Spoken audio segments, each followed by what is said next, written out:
Hi, I'm Greg Cangelosi, the chairman and co-founder of Baltimore, and welcome to the first Tuesday edition of Founder City. Today on deck, we have another exciting panel talking all about the launch of UpSurge. UpSurge is being launched to propel Baltimore City into the top tier of innovation cities. They're mobilizing around a new vision to be the country's first Equitech city. Equitech is about building an innovation economy where all belong, a force multiplier, building on the proven benefits of diverse teams, leaders, and perspectives. So without further ado, let me turn it over to today's moderator, Jeff Cherry from the Conscious Venture Labs. Jeff, take it away.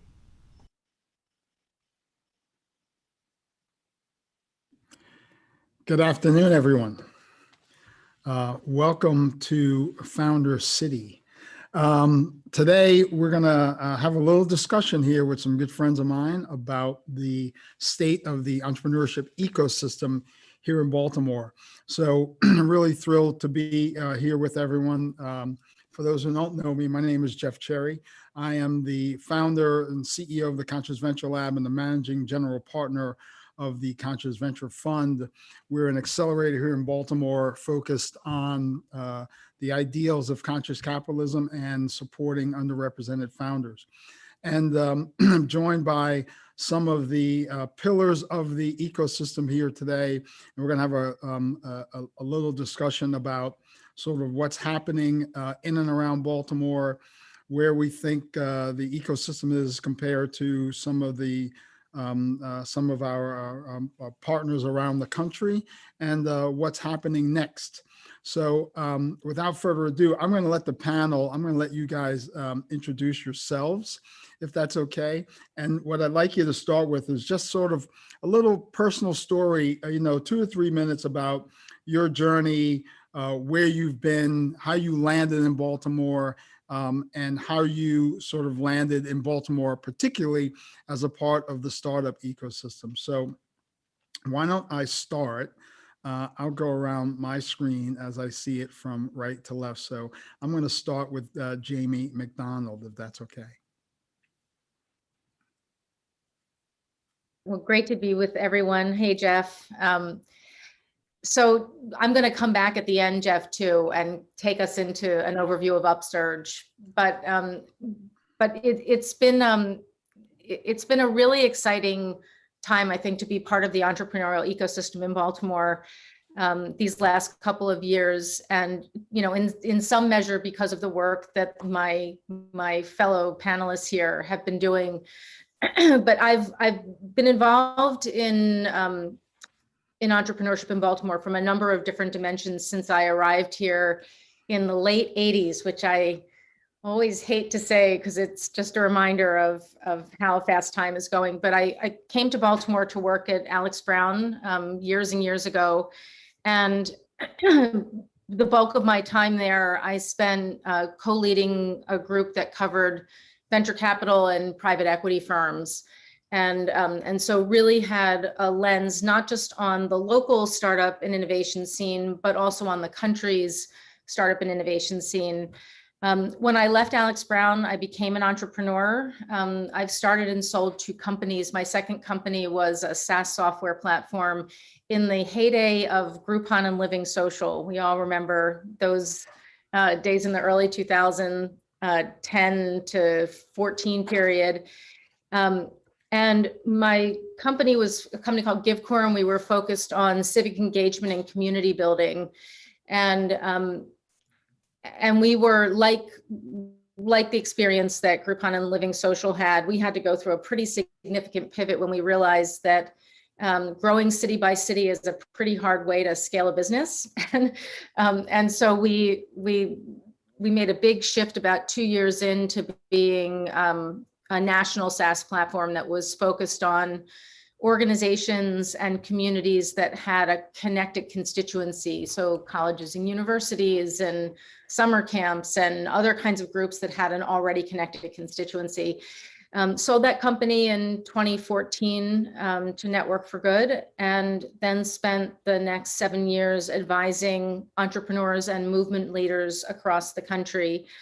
And when COVID hit, I, like many people, I think, reflected on how I wanted to spend my time if I was going to be sitting on a Zoom, 10 hours a day, and just sort of where things were in my life at that moment. And just felt that the thing that was really missing was a really, intentional and constant focus on Baltimore, which is where my heart is. So that resulted in UpSurge, which we're going to spend some time talking about today. Great, thanks. I'm just going to go around and so get everyone to introduce themselves. So, Christy, let me go to you. Tell us a little bit about your background, what you're doing at Hopkins, and then I'll have some questions for you guys and dive deeper. Jeff, thank you so much. It's a pleasure to be here. I've been part of this annual event hosted by Baltimore and others for many years, and just really appreciate what they're doing. I've been in Baltimore since 1999. I came for a job at T. Rowe Price picking stocks and had the incredible fortune of being the medical technology and life sciences analyst for the funds there. I worked in public equity for a long period of time. And I was also at a subsequent firm, did some private investing. And that's really what led me to this role. I had this epiphany after having lived in Baltimore, spend my free time working on things such as charter schools and Teach for America and other wonderful causes, that I just felt like I didn't understand why I was investing all over the world, but there were no companies, public or private, where I and other institutional investors had put their money here in Baltimore. And something didn't make sense to me, given that Johns Hopkins and the University of Maryland, and of course the National Institutes of Health being so close, there's so much going on here, and yet there wasn't a company creation ecosystem. And I was determined to find out why. And so after a couple of exits at Maverick Capital, where I worked, I really rolled up my sleeves and started angel investing in local companies and advising in others. And I came to understand that there was not the infrastructure here for startups coming out of universities, and in some ways startups in general. This is back in 2009, 2010, and the same thing didn't exist. I remember trying to find office space. There was no such thing as co-working. I remember having to rent a random space in Hamden next to a couple of psychologists, true story, literally next door, solo practitioners. And I was starting my second company, and I couldn't find space. So the resources didn't exist. There were no space resources, no connections to investors, talent, et cetera, et cetera. It was very, very difficult. And so I wrote my thoughts down on why this was not good for Baltimore, and also for the university faculty that want to see their products through. How could we help them? Through a series of serendipitous events, I came to know my current boss, President Daniels, who really wanted to lean into the economic development mission, creating and having impact of the things that are invented in the labs and dorm rooms at Johns Hopkins, and figure out a way to bring them to market. And after a series of conversations, he basically said, okay, if you think you can help with this, why don't you come and try? So I didn't foresee myself working inside academia. I didn't actually apply for this job, but I'm certainly delighted I was drafted, and I'm happy to tell you, as we have the conversation today, more about what we've done in these last 8 years. I'm very proud of it, and you can see I'm repping East Baltimore here in my background. This is our biopark just north of Johns Hopkins Hospital. See, that'll probably be a theme for today. We open our big mouths and then someone asks us to do something about it. So I'm sure that'll come through. Phil, you and I have not had the pleasure yet of meeting in person, and I guess we could say it a lot in the era of Zoom. I talked to a lot of people I've met in person, but this is actually the first time I think you and I have gotten to even just spend time on a Zoom together. So happy to be here with you. Tell us a little bit about your journey. Yeah, and Jeff, thanks for having me this afternoon. So Phil Croskey, CEO and co-founder of MD Energy Advisors and PointClickSwitch.com. I think we have a super unique story. I'm here by way of Cleveland and attended Morgan State, matriculated from Morgan State University, the Earl Graves School of Business. Out of college, went into banking for a few years, 7 years to be exact, and served in some chief of staff roles for some senior executives there. Came back to Baltimore in 2005, and I wanted to get into real estate development.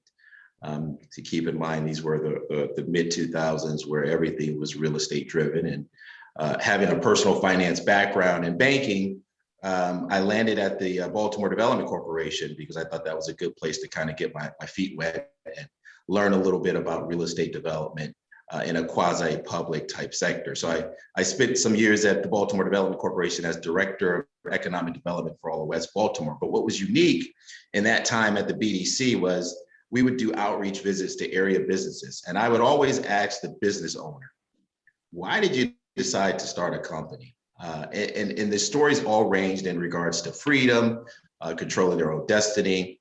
And I knew having these interviews that there was a method behind my madness of why I was asking a question, because one day I wanted to take that journey. And so in 2010, while still working at the BDC, myself and my two business partners, we set out on a course to build PointClickSwitch.com, which was going to be the Expedia of energy choice. This was at around the time where energy deregulation was happening. And so with $10,000 in our account and an idea, we started Point Click Switch, or MD Energy Advisors. So we are definitely the quintessential bootstrap model, no outside funding. And we learned a lot throughout that path in regards to starting it on such meager, with such meager beginnings. But the one thing I'll say, and I love to kind of get into this in the Q&A, is that Baltimore has been fertile ground for us in building our company, from just the way that people have embraced us, the ability to be in office space near the water. We're located in Harbor East, and be at a price point per square foot that is, not comparable to, DC and Philadelphia. I mean, this is a ripe and fertile ground for more success stories as it relates to the entrepreneurial ecosystem. And I'm really looking forward for us to kind of dig in and having that discussion today. A couple of things about that, Phil, are fascinating to me. First of all, interesting that we're all transplants. So we all chose to come to Baltimore, right? I mean, you went to college here, but I'm a New Yorker. My little background is I went to college in Washington, D.C. I'm an architect by training. I had an architectural firm, a consulting company, done a little bit of everything, sold that company, went back to New York and started a hedge fund, and was really interested in sort of the startup ecosystem around this notion that business could be a force for good in society. I had done some work and worked on a couple of books on this book that many of you have probably heard me talk about, called Conscious Capitalism. It was written with John Mackey from Whole Foods. But when I started to think about how do I make this the norm instead of the exception to the rule in the world, and thinking about it was a grassroots thing, I was all set to set up the Conscious Venture Lab in New York and move back to DC. And then Ken Ullman from Howard County basically recruited me down here with the assistance of Julie Lenzer, saying, why don't you do this in Maryland? So it's interesting, one, that we're all transplants from here. And then, Phil, when you talk about the cost price per square foot, when I first moved here from New York, I thought everything was free. Because I couldn't imagine the price I was paying, even for my apartment. So I would like to dig into that at some point, about how we all ended up here, how we all end up pointing to Baltimore, because I think that's an important part of the story. And actually, this may lead into that. Christy, one of the things, you've been here for a long time. Can you give me a little bit about sort of what you've seen over the past 10 years and how this has changed? And then from there, I want to dig into this UpSurge idea too, because it seems like this is sort of a bookend for me in terms of since I've been here. So. Sure, thank you. Happy to, Jeff. There's been a real sea change, and I think the national conversation with respect to entrepreneurial endeavors and venture capital has helped, but one can't take advantage of national tailwinds unless you really have the building blocks in place. And so we went from a time, as I mentioned, where there were the connective tissue did not exist. There were wonderful organizations like the ETC that had put a stake in the ground, had space downtown, had already shown some success with, I believe, Millennial Media as one of their first tenants. But yet there just wasn't a connected ecosystem. And so I think the primary change I've seen is that, number one, investors, real estate developers, vendors, others realized, wait, there's something going on here and we should pay attention. And as a result, we have had a number of co-working spaces open. We have had angel groups come together and invest in local companies. And we have had, particularly in the case of Hopkins, a number of law firms, accounting firms, advisory firms really step up and say, you know what, we're going to help you on a pro bono basis get started because we think there's some seeds to plant here. And so I would say versus 10 years ago, it is a true sea change. And I think, Jeff, this is where I'm going to lead right into UpSurge, because the reason that happened and the way it happened and the way we've seen a lot of momentum was not serendipitous. I just want to repeat that. This was not happenstance. This was not, oh, this is great. Everyone woke up one day and there were these success and it was great. There was intentionality. There was strategy. People had to go out and make those connections in an extremely pointed way and made sure that they were doing so. And so I think if there is one overarching lesson, and that is why I am so enthusiastic about working with you and Jamie and the whole crew on UpSurge, that is that there is a strategic intentionality about what we were doing and about connections to investors, customers, other companies, talent, et cetera, because that's what other places are doing well. That has worked in particular in microcosm at Johns Hopkins. And we want to be a part in any way we can to help the broader ecosystem. You know, I remember pretty early on, Christy, when you and I first met, having a very similar discussion, talking about not being from Baltimore, coming to Baltimore and seeing Baltimore as a collection of assets and not really an ecosystem, right? And then I was listening to NPR this weekend, and there's this notion in innovation about the adjacent possible, that certain things can't happen until other things happen first. So we've seen this, it seems like we've been living that innovation of the ecosystem, certainly since I got here, seeing those adjacent possibilities happen. So that is definitely a lead into where we are with UpSurge, Jamie. So why don't you tell us a little bit about sort of the background, how it's come to be and where you think it's going? Thanks, Jeff. Yeah, I mean, look, all of you have really, and many, many other people, as Christy said, have been a huge part of planting the seeds across, across Baltimore to allow what has become UpSurge to really take shape. And, Christy's right. We have, I think there are a lot of people that have put important stakes in the ground and are critical sort of foundational building blocks of the ecosystem, from our spaces to our incubators and our accelerators, to just the mindset in Baltimore that I think has taken hold as we've seen a number of very successful companies, grow up here and exit and hire and thrive, but also the big shift in the country that's taking place with the untethering of companies and the workforce, and the recognition through national leaders like Steve Case and Rise of the Rest, that there's talent all across the country that has the potential to create, the next generation of, unicorns, if we want to call it that, but of thriving innovation ecosystems across the country. And we think Baltimore, in many ways, is at the top of that list because of the assets that are here. And so when we, Christy, Mike, Ryland Sumner, Jeff, you all, a group of us came together and started really talking about, what might an engine that was meant to pull all of those great anchor institutions and partners together What might it look like to do it here? And I think we all knew from the beginning that we didn't want to just be the next Austin or Boston or San Francisco or Seattle. That those cities have done many things well, but those cities have also, experienced some significant challenges. Many of them are now among the most wealthy, but also the most wealth divided cities in the country. And so we saw this chance to build a different kind of a startup ecosystem. Hey, Tom, can you just not, sorry. Sorry, I'm working from home, COVID land.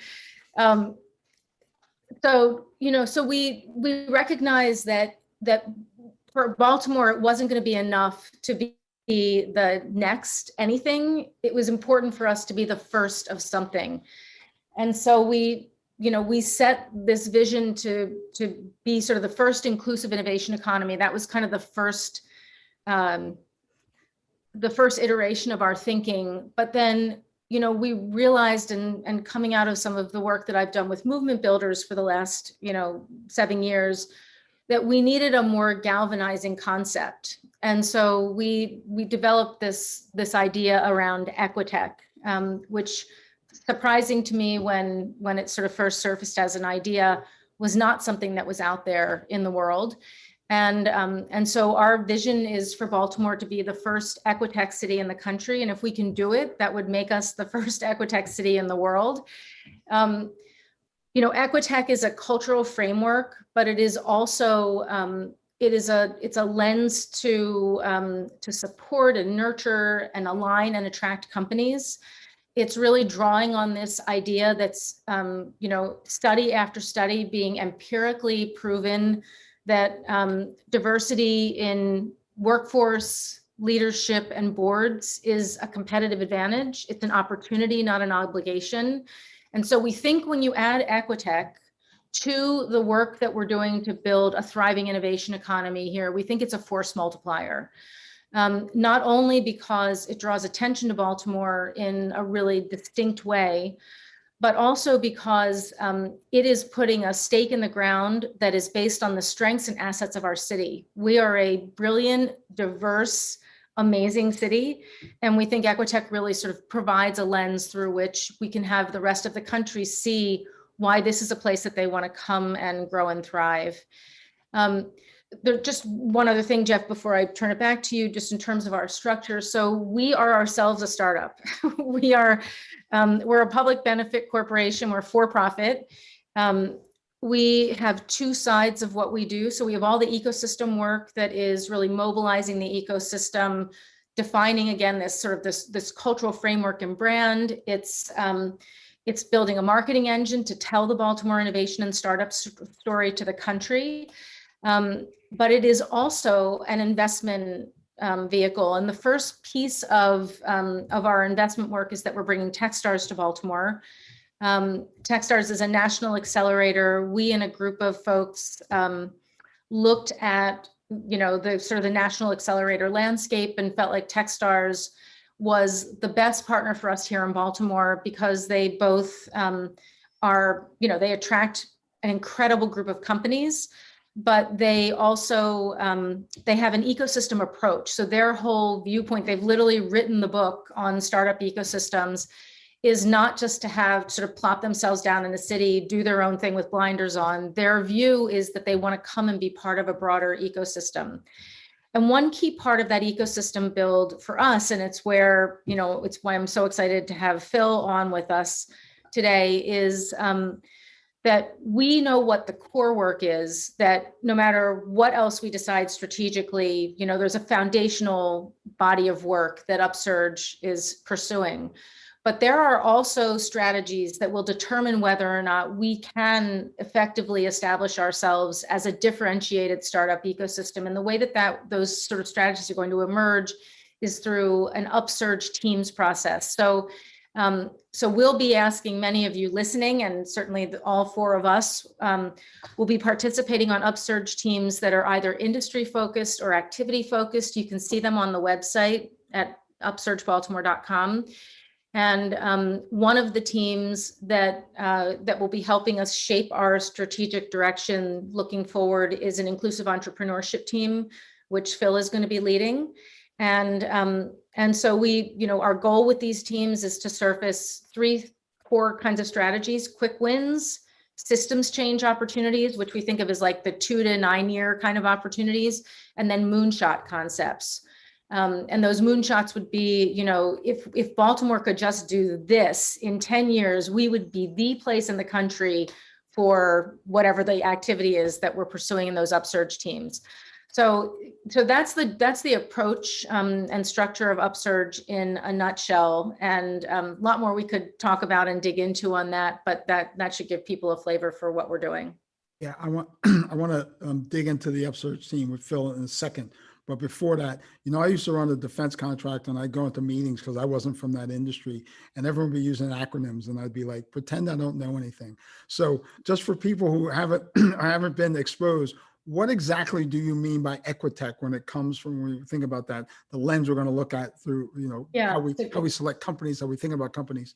Yep, really good question, Jeff. So from a company perspective, Equitech has 3 basic definitions, and there's a lot of overlap, and a lot of Equitech companies have multiple versions of these characteristics. But it's companies whose culture and values are grounded in diversity, irrespective of whether or not they're led by somebody from an underestimated founder community. It's a company whose values are grounded in diversity. It's companies led by underestimated founders.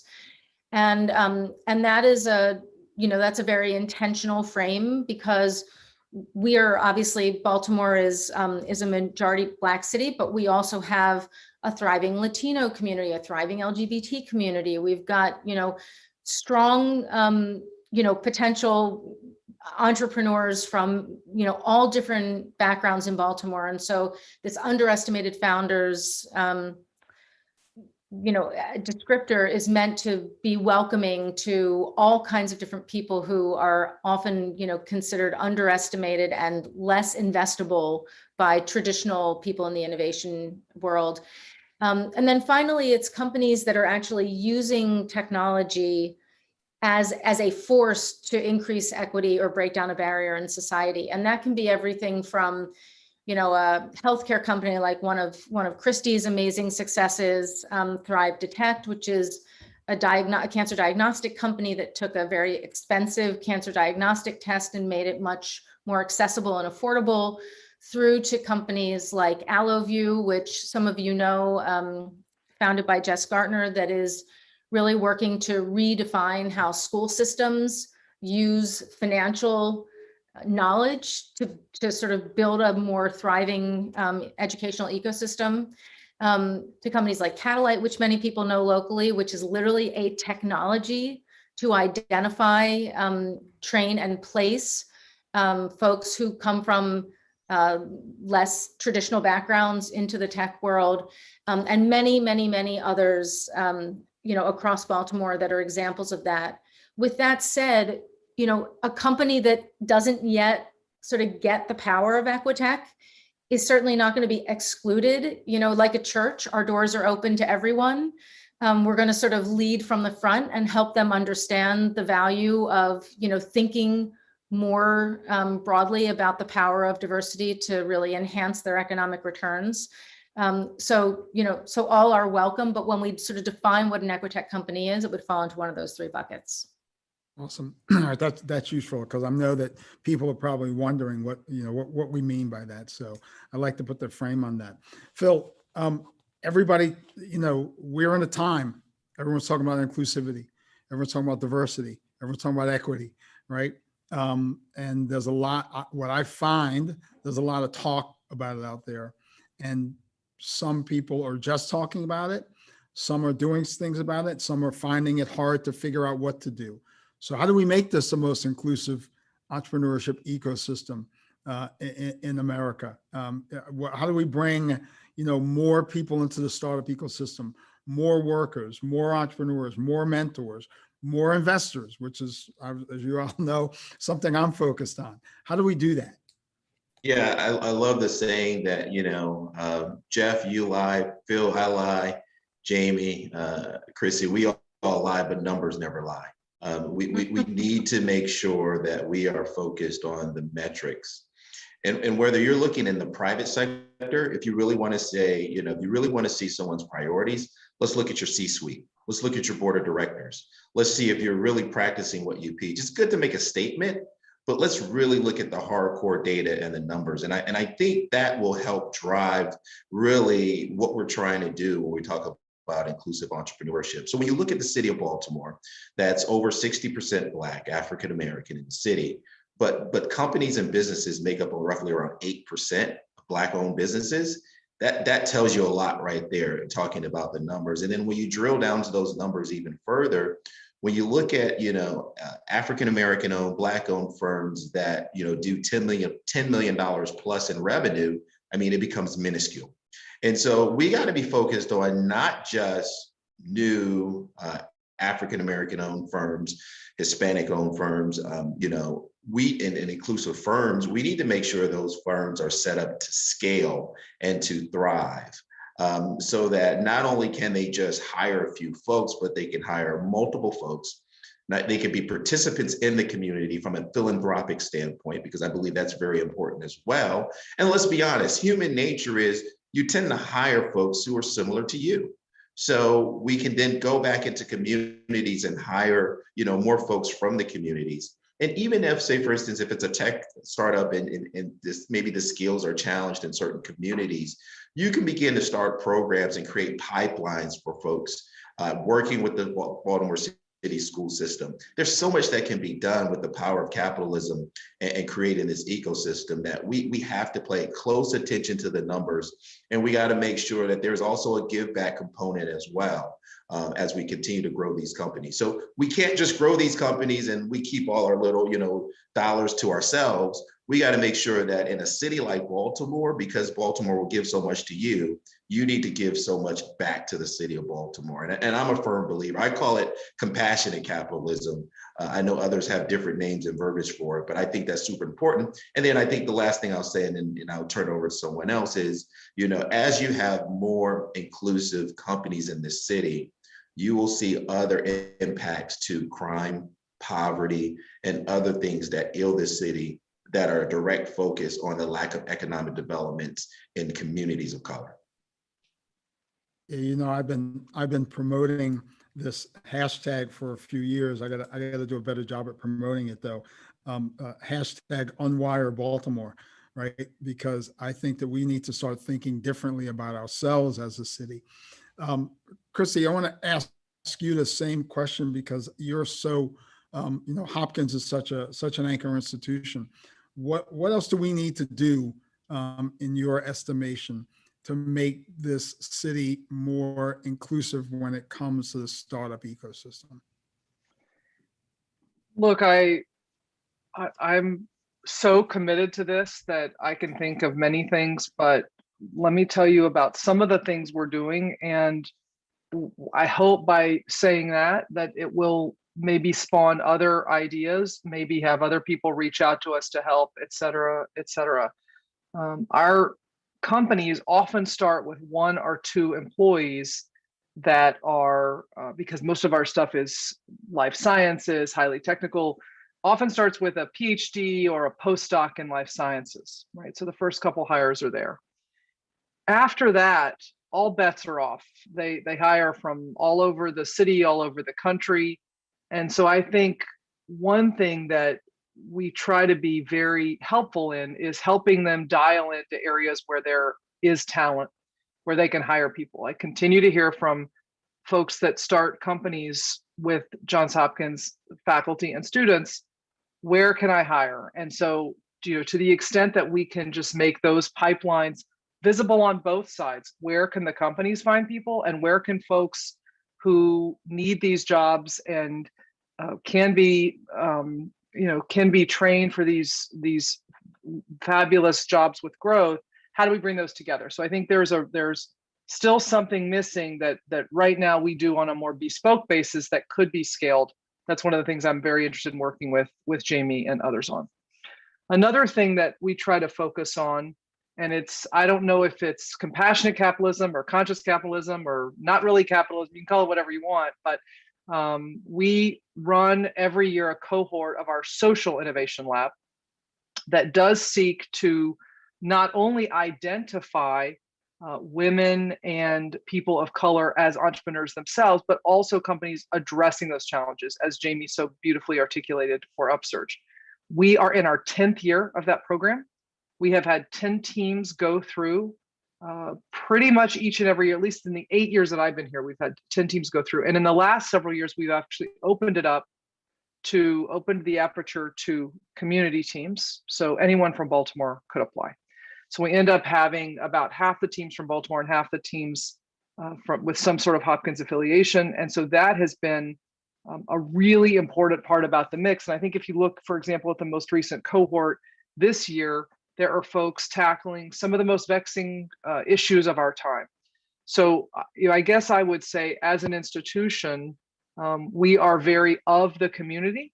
I think the entire leadership team, whether it's Hopkins local and Be Local, where we're committed to buying locally and sourcing things locally, to and through the work we do with local founders, we want to be part of the solution in whatever way makes sense. And so I guess it's a way of saying I gave a couple of examples of our needs and our programs, but I would like to do more. And so for those that have ideas, my email is open. My DMs are open, I guess is what my daughter would say. Yeah. And Jeff, I would just add a couple of things here, in terms of how we're thinking about it, to build on both what Phil and Christy have said.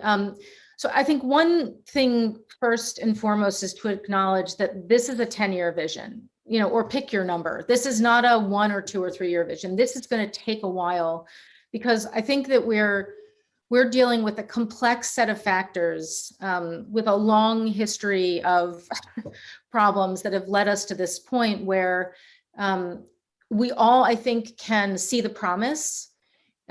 We also, I think, all can see, what the barriers are. And certainly within communities, people are all too aware of the barriers to their entry points into the knowledge economy. And so, I think one is to acknowledge that we have to be patient with this. Phil, I couldn't agree more that metrics and measurement are absolutely critical. And so, as we've set our benchmarks, we presented this at our first board meeting last week. We have a set of benchmarks that are about the ecosystem overall. We also have a set of benchmarks that are about the sort of the Equitech measures, the equity and diversity within the ecosystem. And it's at all levels. So it's from hiring through boards, because we know that it's got to be happening at all those levels, and it's investment capital. And so we want to measure all those different sort of facets of what makes an ecosystem thrive. What that also means is I think that we have to be very clear that, there's the core work that that we're going to be doing at UpSurge. Then there's 2 other sides of it. So one side I call pathways, and the other side I call adjacencies. And I forget what the term was that you just used, Jeff, but I like that, the something adjacent. But on the pathways, possible. The adjacent possible. So on the pathways side, we've been talking with university presidents, with leaders of like all the way down to like youth tech groups, like the Digital Harbor Foundations and Code in the Schools and Black Girls Code, and to really try to understand like how we create fluency in this language, because part of what I know we're up against in a lot of instances is like we've got almost like a French speaking country and a Spanish speaking country where too many people don't feel like they speak one another's language, and they don't feel like that sense of cultural confidence that you feel when you go into a new space, just like many of us feel a lack of cultural confidence if you travel to a place where they don't speak your language, right?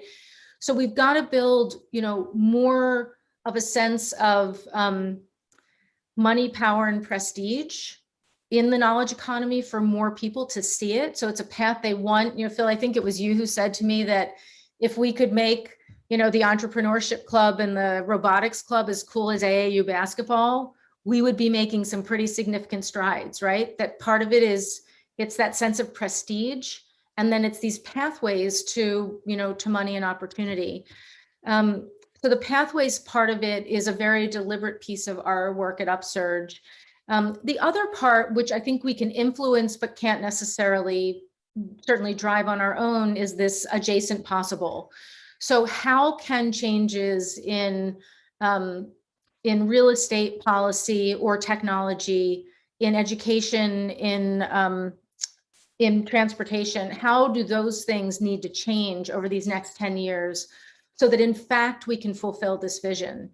But my experience has been that we're going to have to work in loops, right? So we're going to have to show these success loops where we build momentum in one piece and we get it going, and then you can start to sort of layer in the next piece of the next ingredient that needs to happen. And just like when you're mixing a cake, you add that next ingredient in, and first it's kind of sitting separate and then it gets incorporated. And I think that's the process we're going to see over these next 10 years to really make this a reality.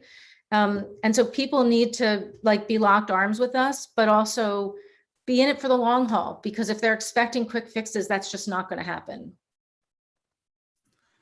Yeah, that's for sure. I there's a lot tied up in that, and I love this idea of how do we make the entrepreneurship club as cool as the AAU basketball team. I have some ideas about that, Phil. We should talk. But Kimmy, I want to see if we can't see what's happening in the audience, so I don't know if there are any audience questions. There's a lot of different places I can go with this. So I don't see anything in the chat. Well, yeah, we can't see the chat, so Yeah. Only Kimmy will throw those in, but I wonder if assume Phil she's could not- actually speak to that point, because he's the one that first brought it up with me. Yeah, no, and thanks, Jamie. No, I think there is an opportunity for us to figure that out. How do we make, and my son plays AAU basketball, so that's where it came from, because I see thousands every weekend. We're on the road spending a lot of money. Thousands of specifically young Black boys pursuing this basketball dream, and less than 1% are actually going to even get to the college level and play in a meaningful way. And so what they viewed and what's been taught is that that's the pathway to, money, power, et cetera, et cetera. So we got to figure out a way. How do we create and make the city of Baltimore this, I love the word fertile ground to pursue your dreams outside of maybe sports. And I would also add, one of the biggest barriers, and I think we can do it and start looking at it with our colleges and universities. We talk a lot about access to capital and those types of things when starting a business. But I would go as far to say is student loan debt is probably the biggest barrier to entrepreneurship than any of those others. Because when you come out of college, the mindset of a college student who may be first generation college student, they have tens of thousands of dollars of debt. They don't have a trust fund. They don't have resources. Their knee-jerk reaction is not to go and take another risk and go into entrepreneurship. So we got to start solving for that for our best and brightest who are within our colleges and universities. So how do we free them from the shackles of student loan debt so that they can pursue their dreams in a meaningful way? And so if we can start focusing on these little things that don't get noticed typically, like how do we make it, attractive for young Black boys to want to pursue entrepreneurship? That's why I think the Delalis of the world and Fearless and firms like ours, and bringing them into an office space and having them say, this too can be you as well, I think is super important as we talk about inclusive entrepreneurship. But I really will say that student loan debt is something that we should all collectively be thinking about so that we can now at least bring out those folks who are coming out, matriculating from our colleges and universities, and have them want to pursue entrepreneurship and not have to think about how do I get a job to repay my student loan debt. Yeah, A really good point. The student loan debt, that's one of those adjacent possibles, right? Mhm. That if you can't solve that, you can't solve the next thing, right? So you got to be able to solve that before you can solve the next thing and the next thing and the next thing. The transportation one is a huge one, I think, here that we still really don't have a handle on. So this is something. And the other thing about this is, here's one thing I love about this.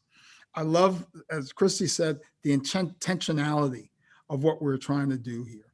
And I think that one of the challenges we still have, however, though, is how do we get more people off the sidelines? I think that UpSurge itself, look, there's a lot of things that have happened that I've seen happen over the last few months that would not have happened if it wasn't for Jamie, Christy, Mike Hankin, and Ryland Sumner being involved. A lot of those things wouldn't have happened. We got people off the sidelines that were sitting on the sidelines and knew this work needed to be done. So I think that's one of the big challenges we have to still continue to focus on, because we can't solve this all on our own. Even in UpSurge, right? I have no idea how to solve the student loan problem. I really don't. I don't know how to do it, but I know it needs to be done. And the other interesting thing about what you said, Phil, is that, this whole idea about the path out, that's exactly why I started the Conscious Venture Lab. That's exactly why we came to Baltimore, exactly why we turned to focusing on working with underestimated founders. And our very first demo day, we did the first demo day in DC, and my apologies, I'll never do that again. But at the very first demo day, I played college football, and there were 4 guys there who played in the NFL. For someone who hadn't never played in the NFL, knowing 4 guys that play in the league, it's almost unheard of.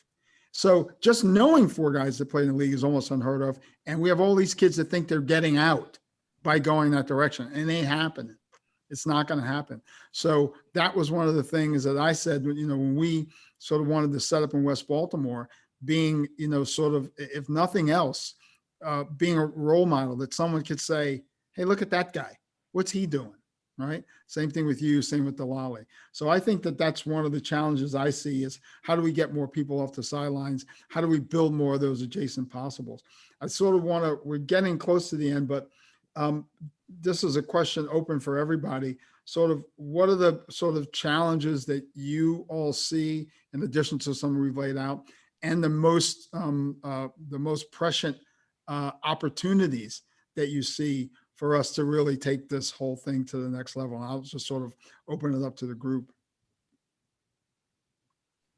I'm happy to go. Look, I think that one of the things that has really, I feel like, hit me over the head personally in the last few months is the outsized power, that buying power, capital power, whatever it is, of big tech.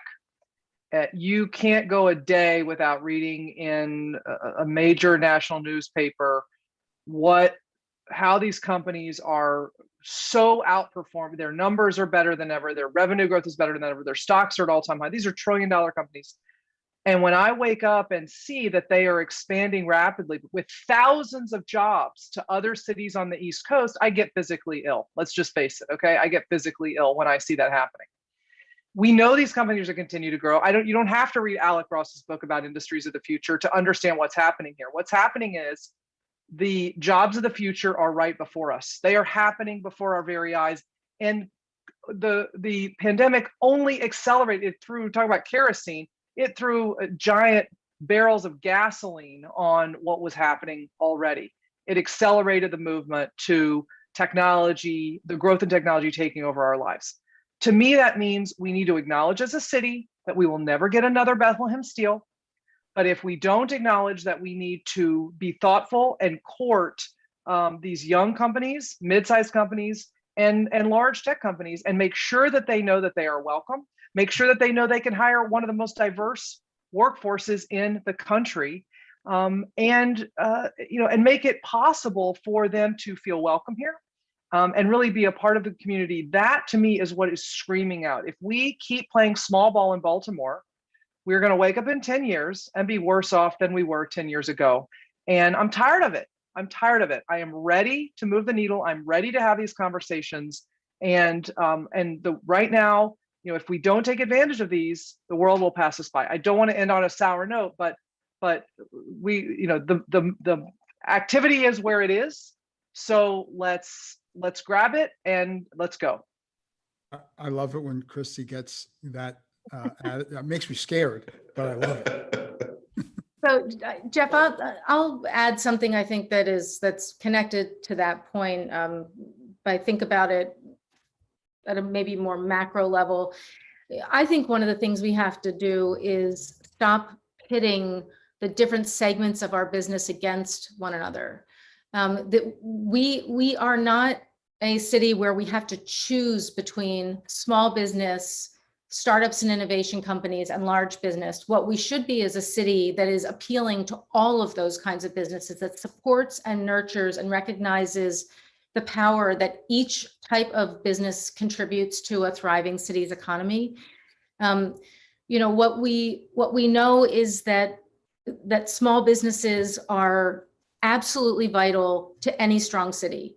They're vital because they are neighborhood anchors. They are generally the neighborhood amenities. It's your coffee shop and your barber shop and your corner store and, the local, plant store. It's all those sort of businesses that make a neighborhood a wonderful place to live.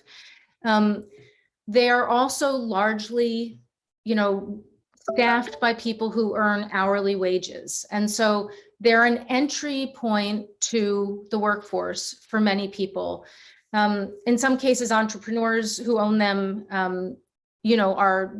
can sort of ascend into a sort of a higher income bracket. But in general, often the entrepreneurs in all businesses are the last ones to pay themselves, not the first ones, right? So we know that we need thriving small businesses. And as a city, we need to continue to invest in all the resources and support organizations to help them grow. We also know that we need those big businesses, the companies that Christy is talking about.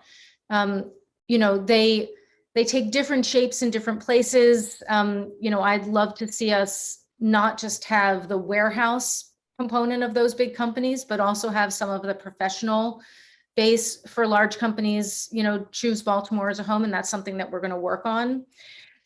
But we need a continuum of opportunity that includes the middle part, which is scale businesses. So businesses that often start in a neighborhood perhaps, but decide that they have a national or global growth possibility, or startups and entrepreneurial, innovation companies, because that's where, first of all, it's the 21st century economy.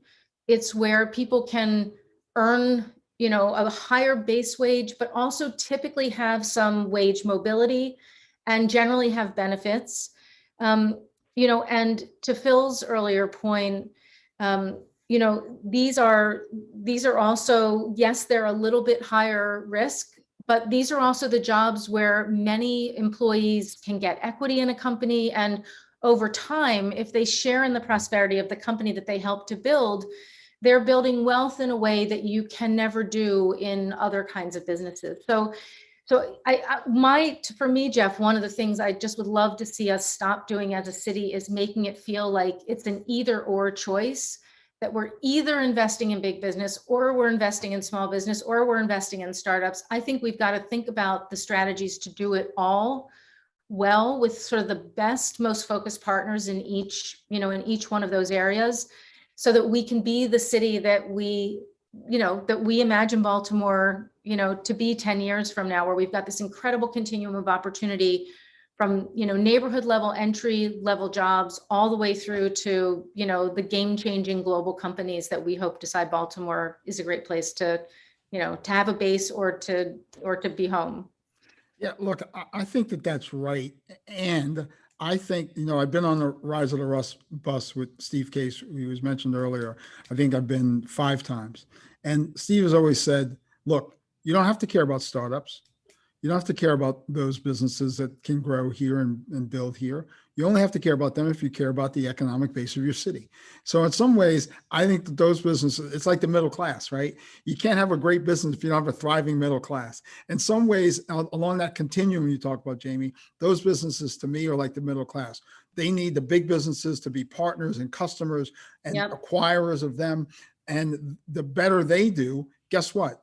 They buy cakes and flowers and get their, get their hair did, get their fingernails done, all that sort of stuff. So the more of that we have, the more of those small businesses I think that we can have thrive. So I think that you're right about that continuum, but that's a really important piece, that's a really important piece that I think that we are really starting to do a much better job with in Baltimore.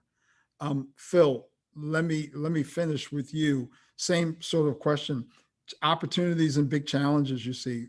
Maybe start with the challenges and with the opportunities. Yeah, I think, can I start with the opportunities first, if you don't mind? If you must, yes.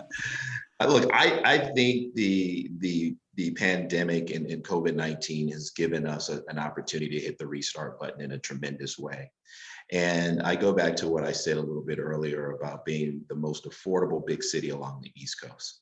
And if we don't play up to that in regards to, being able to purchase a home, being able to live in Baltimore, being able to start a company in Baltimore, we're going to miss a tremendous opportunity. So I think we definitely have to play that up.